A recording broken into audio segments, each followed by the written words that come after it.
Bonjour à tous, aujourd'hui Vincent Comtois d'ATP Lab nous parle de la nouvelle formule de l'Optisum. Optisum 3.0. 3.0. Troisième formule. Le pourquoi on a reformulé, dans le fond, c'est un peu ça, souvent si les gens nous demandent pourquoi vous avez passé de 1.0 à 2.0, c'est parce qu'on regarde un peu la science, on regarde les tendances, on regarde, puis aussi le fait d'être à l'affût de quelque chose. Ça se peut qu'il y ait quelque chose qui existait, qu'on n'était pas au courant, puis qu'on devient au courant, fait que là, on veut améliorer la situation. La formule se veut un peu similaire à ce qu'on faisait avant, mais la grande différence, c'est qu'on a retiré le magnésium. Il fallait prendre beaucoup de capsules pour avoir les plantes nécessaires, puis le dosage de magnésium en même temps, parce que ça prend beaucoup de magnésium, des fois peu de plantes.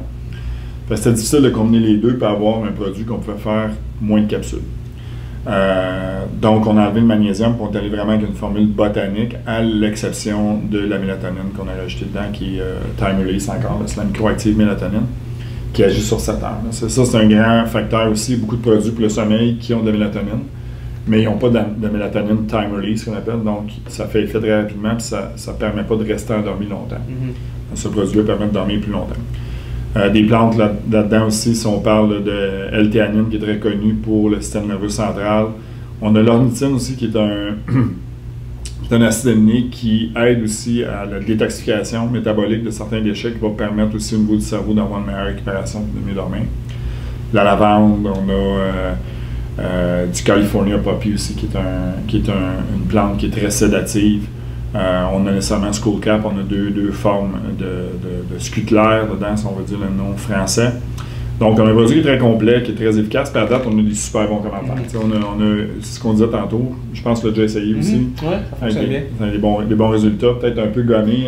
Oui, mais c'est ça. Des fois, le matin, je me levais, puis mais on en parlait, là, je dors pas longtemps, 6 à 7 heures. Fait que je me levais, puis j'étais pas fatigué, mais j'étais relax. La méthode d'Arnold Schwarzenegger. Ouais. Sleep faster. Exact. Fait que c'est ça. Ça peut arriver au début, surtout. Parce que, tu sais, si tu avais un sommeil qui était un peu plus léger, puis là, tu dors un sommeil profond, la phase d'éveil, des fois, elle peut être un peu plus longue au début, mais comme je te disais, c'est un peu de l'adaptation. Souvent, ça fait ça au début, puis ça se passe après. Tu me disais de le prendre un peu plus tôt. Ça peut se prendre un peu plus tôt. Il y en a qui le prennent juste avant de se coucher, puis souvent, là, le lendemain, ils sont prêts. Fait qu'on veut le prendre après le souper, plus avant l'heure du coucher. Fait qu'il faut jouer, puis ça peut être une capsule, des fois deux. C'est rarement plus que deux. Là. En général, qu'à 2 capsules, ça commence à être... Je pense que tu avais essayé 3 capsules au départ. Ouais, j'ai fait le test à 3 capsules, moi, puis écoute, c'était incroyable. Le lendemain, j'étais dysfonctionnel. T'as trop endormi. Puis à 3 capsules en plus, ça perturbait un peu mon sommeil, puis le lendemain, j'étais comme fatigué. Fait qu'il faut trouver le juste milieu pour nous. Okay.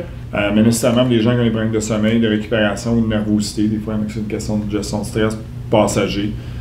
Changement de fuseau horaire, ça peut être très intéressant. Fait que plutôt que juste de la mélatonine, c'est un produit qui est plus complet. Est-ce qu'il y a quelqu'un qui prend, par exemple, une médication des somnifères pour dormir parce qu'il est dans une phase d'anxiété aiguë ou peu importe, pourrait prendre? Je ne pourrais pas le prendre en même temps. Okay. Parce qu'il y a des effets qui peuvent se cumuler. Même chose pour certaines familles d'antidépresseurs aussi. Okay. Parce que ça agit sur des mécanismes qui sont similaires, donc ça pourrait augmenter l'effet ou avoir un effet paradoxal, donc ça pourrait être très simple. Fait que, c'est sûr que je prends les médicaments, toujours en parler à votre médecin, mais je vous dirais dans l'ensemble, les médicaments qui sont de l'ordre des antidépresseurs, c'est sûr que c'est pas compatible. Okay. Puis est-ce que c'est un produit qu'on peut prendre à long terme? Oui. Okay.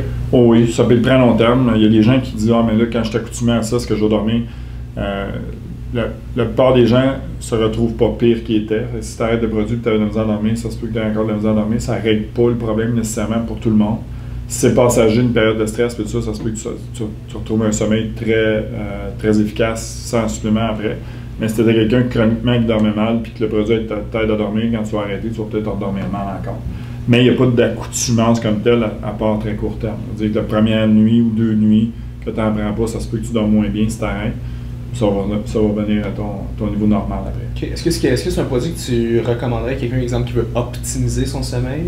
Ça peut être ça. Des gens, par exemple, qui s'entraînent beaucoup, qui veulent avoir une meilleure récupération, favoriser une récupération plus active, ça peut être ça. Même s'ils dorment déjà bien, ils peuvent essayer. Il y a toutes sortes